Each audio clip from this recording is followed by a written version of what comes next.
नमस्कार दोस्तों, आप ठीक होंगे, मस्त होंगे, स्वस्थ होंगे। हैप्पी नवरात्रि। आज है 7वां दिन और मैं गई उमिया मंदिर में। आज मैं 7वें दिन की कथा आपको सुना रही हूँ, दिखा रही हूँ उमिया बाबा की पंडाल में जाकर। सो मेरी वीडियो को देखते रहें।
नजरों में मोहन समाए, जिनकी नजरों में मोहन समाए, जिनकी नजरों में मोहन समाए, जिनकी नजरों में मोहन समाए, तो रहते हैं जग से मिलाए, तो रहते हैं जग से मिलाए।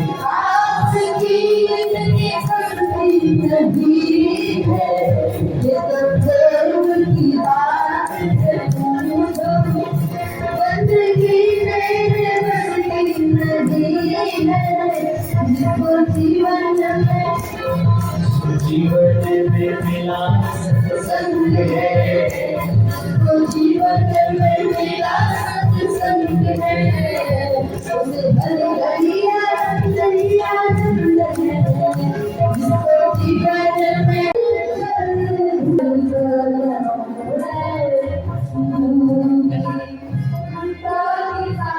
ये मेरी बुआ आई है। ये बुआ की बहू है ये। और मेरे को ये मेरा बजा है। और बहुत अच्छा लगा उमिया मंदिर में आए।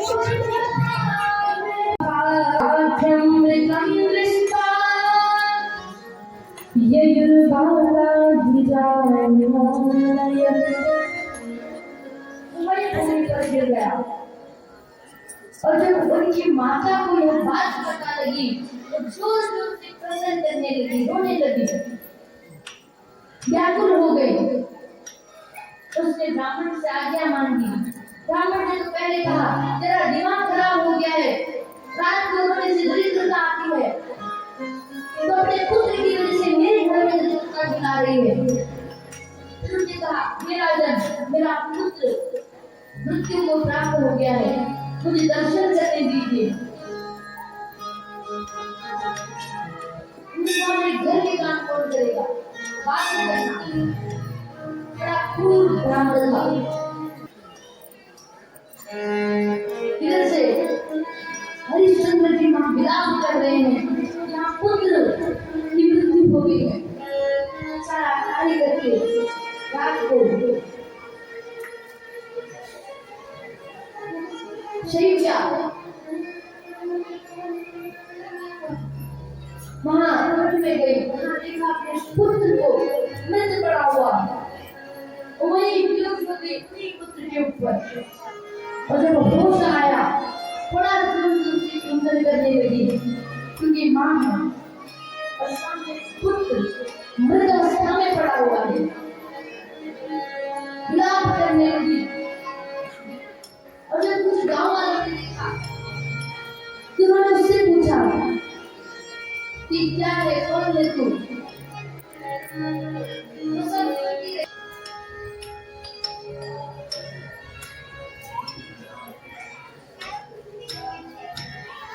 तो उनको लगा बात से जा रहे थे, जब उन्होंने पूछा तो उत्तर नहीं दे रही थी, तो उनको लगा ये कोई राक्षसी है।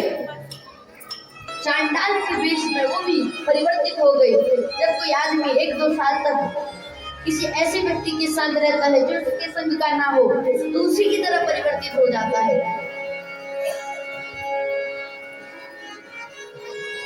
तो जब चांडाल का आदेश आया कि ये औरत को, क्योंकि उनको लगा यह राक्षसी है, कि राक्षसी का वध कर दो, ये डाई मार दो।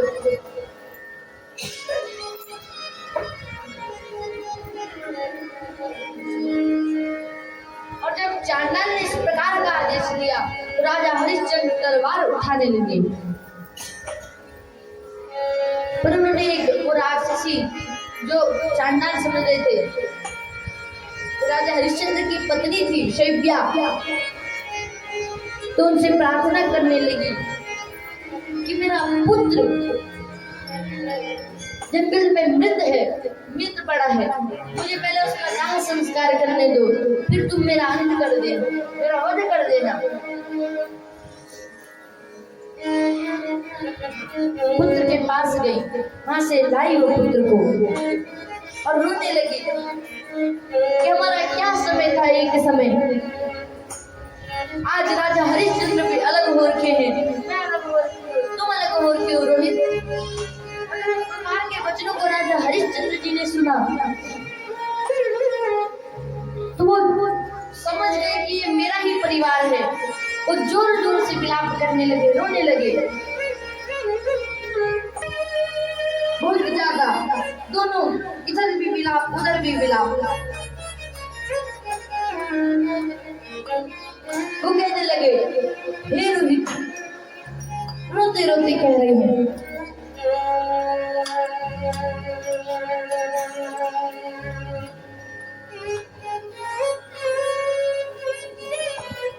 और रोहित के लिए हरिश्चंद्र ने चिता बनाई, उसके ऊपर रोहित को रखा। और जब इस प्रकार देखा तो सभी इंद्रादी देवता वहां आ गए। ब्रह्मा जी कहने लगे कि हे राजन सुनो, कि मैं धर्मदेव, मरुदगण, नाग, किन्नर, रुद्रगण, लोकपाल, अश्विनी कुमार, नाग देवता, विश्वामित्र आदि, हम सब आपके, जो आपने अपनी इंद्रियों को अपने कंट्रोल में कर रखा है, कि आपने जब चांडाल से आप बिक गए हैं, उसने अगर आपको पुत्र के, आपको पत्नी को मारने को कहा, तो आप उस चांडाल की आज्ञा मानकर उस कार्य को करने में तत्पर है, कर रहे हैं। आपसे एक बार ऋषि ने राजभाग आपने दे दिया, अपना ही शरीर दान में दे दिया। हम सब आपके साहस से संतुष्ट हैं, आप बड़े महान हैं। आपने सनातन लोक पर विजय पाली है, अतः आप अब अपनी महारानी तथा पुत्र सहित स्वर्ग के लिए प्रस्थान करिए, आपको स्वर्ग की गति प्राप्त होती है। देखिए, मैंने अभी पहले भी कहा था, समय समय की बात है, समय बड़ो बलवान। पहले वह राजा थे, फिर चांडाल के रूप में वेश धारण किया, फिर स्वयं ब्रह्मादि देवताओं ने स्वयं आकर उन्हें स्वर्ग के लिए प्रस्थान के लिए कहा।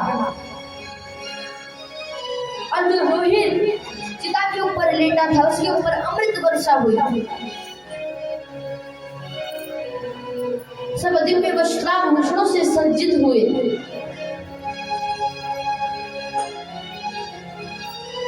आप अपनी भार्या सहित स्वर्ग के लिए प्रस्थान करिए, सभी देवता कह रहे हैं।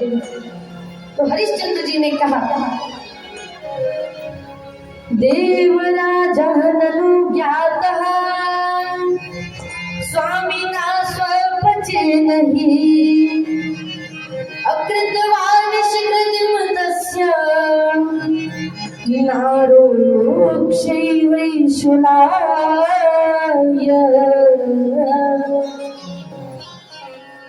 कि हे देवराज, मैं अपने स्वामी चांडाल की आज्ञा के बिना स्वर्ग में नहीं आ सकता, और अगर आया तो मुझे फिर उनका ऋण चुकाने के लिए इस धरती पर जन्म लेना पड़ेगा, इस धरा पर जन्म लेना पड़ेगा। फिर धर्म जी ने कहा, तद्वैवं भाविनं क्लेशम् अवगम्यात् महाय। ये मूल प्रकृति भगवती से उत्पन्न देवियां दूसरे की कन्या कैसे हुई, ये मेरे संदेह को दूर करिए। व्यास जी कहने लगे, हे राजन, जब मां ने तीनों देवियों को उन तीनों देवताओं को सौंप दिया,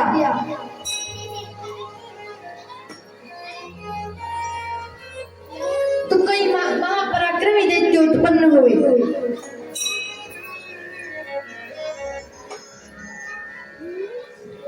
किस नाम का? हालाहल नाम के भयंकर युद्ध हुए, भयंकर दानव हुए, कोई युद्ध नहीं कर पाया। वही क्षण विष्णु जी ने किया, बड़ा भीषण युद्ध चला, बड़ा भयंकर। और अंत में 60,000 वर्षों तक वह युद्ध चला, 60,000 वर्षों तक। और अंत में बड़े प्रयत्नों के साथ महेश और विष्णु जी ने वध कर दिया वो दानव का। और वह अभिमान से भर गए।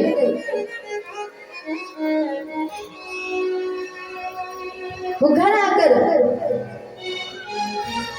अपनी शक्तियों के साथ, अर्थात अपनी धर्म पत्नी के समक्ष बल दिखाने लगे। तो उन लोगों की जो अवहेलना कर रहे थे, तो उनकी अवहेलना से कुपित होकर माँ गौरी और लक्ष्मी जी दोनों अंतर ध्यान हो गए, और वो दोनों उसी वक्त शक्तिहीन हो गए। देखिए, जब भी कोई मनुष्य असहाय हो जाता है, ये कोई पीड़ा से ग्रस्त होता है, तो से लोग ये नहीं बोलते हैं ये इंद्रहीन है, ये शिवहीन है, विष्णुहीन है। उसे केवल मात्र कहते हैं यह शक्तिहीन हो गया है। और मां को शक्ति कहा जाता है, कोई शक्ति है, ये शक्तिहीन हो गया है।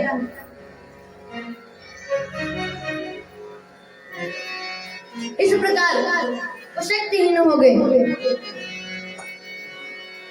बाद में दक्ष इत्यादियों ने 1,00,000 वर्ष तक माँ की ध्यान किया, कठोर तप किया। माँ प्रसन्न हुई, उन्होंने सारी व्यथा सुनाई और कहा,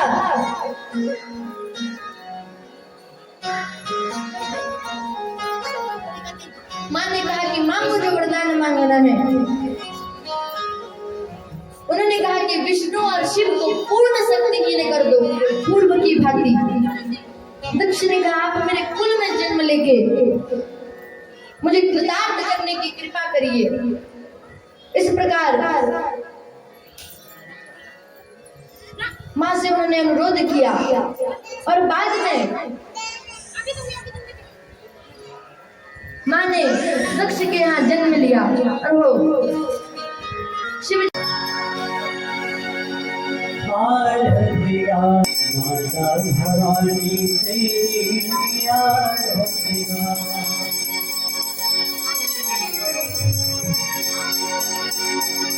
हे मां भवानी तेरी आरती गाऊं मां भवानी तेरी आरती गाऊं हे माता रानी मैया कंठोरी गाऊं हे माता रानी तेरी आरती गाऊं माता भवानी तेरी आरती गाऊं